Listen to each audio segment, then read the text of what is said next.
Viewers, maybe it's viewer. Um, Different location today because it's it's not raining. Well, it kind of is. I don't know if I'm walking today or not. Looking at the weather, it's grey. Looks like it's going to rain. So, following on from yesterday, I was talking about the jam.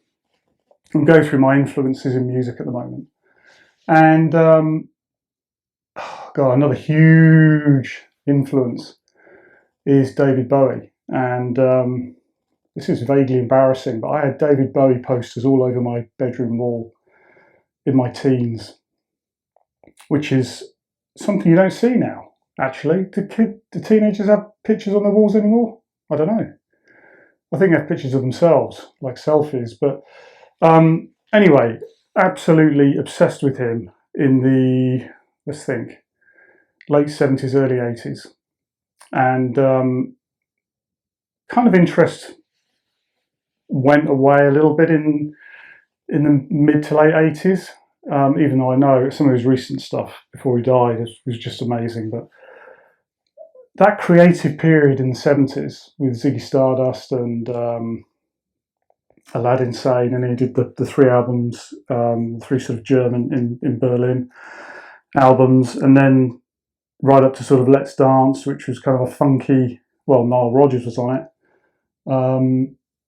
funky album, pop album, really. And it's another one of those funny things where the album cover started me on the journey. So my sister had a copy of Aladdin Sane, which is a really, again, one of those album covers that you look at and you instantly know what it is, who it is. And I listened to it as I did. So my sister, who's 10 years older than me, when she was out working and I wasn't, obviously, I would sneak into her bedroom and put one of her records on. So she had great taste, is all I can say.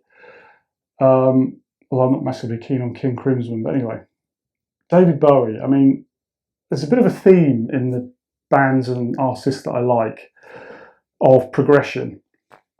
So I like bands and artists who sort of move on from where they started. And we talked about Radiohead the other day being very much a kind of rock, very rock at the start, you know, very heavy guitar, three guitarists, lots of noise, and then by the time they got to Kid A, it was experimental electronic music.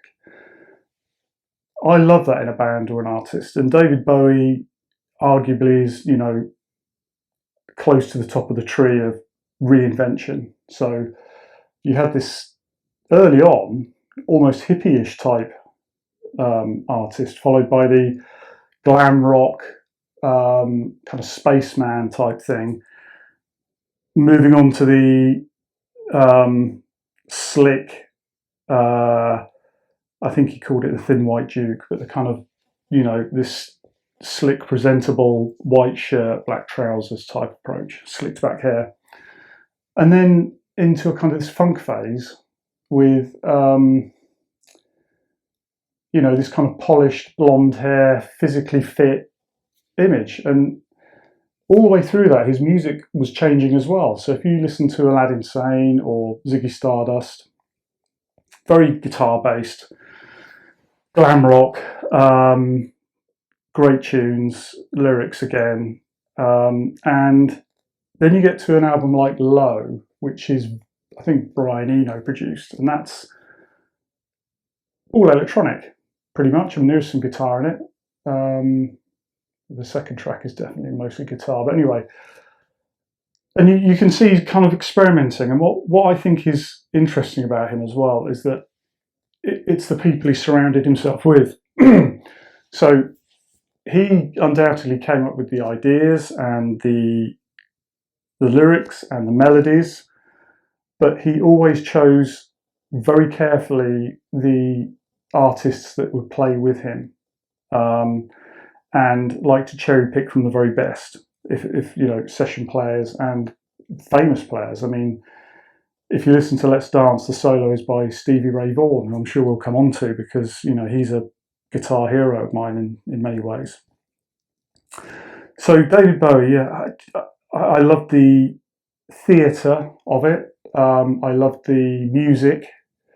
I loved the progression. So you can kind of go from 71 to 83, that kind of period. And in 10 years, you see that huge change in the music. And he seemed like a great bloke as well. Whenever he was interviewed, he looked like he was enjoying himself, having fun. Um, made a stack of money, but rock royalty in a way. Surprised he wasn't knighted. I suppose. Am I surprised? I don't know. But yes, in my formative years again. So when I was a teenager through to sort of early 20s, David Bowie was on an awful lot, and I still listen to him now. But it does tend to be the older stuff. I have to admit that I listen to most. I was lucky enough to see him live, and there are a few bands on my list that I didn't, which I constantly kick myself that I didn't, because I had the opportunity to and didn't. But grabbed that opportunity, and it didn't disappoint at all. He did about 2 hours, 2.5 hours. This was 40 years ago. Sounds like a long time, doesn't it? But he was amazing.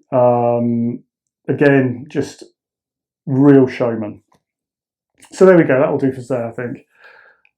David Bowie, massive influence, in the top 10, and we'll have a crack at another one maybe tomorrow. And probably tomorrow we're going to walk. And now the sun's come out, would you believe?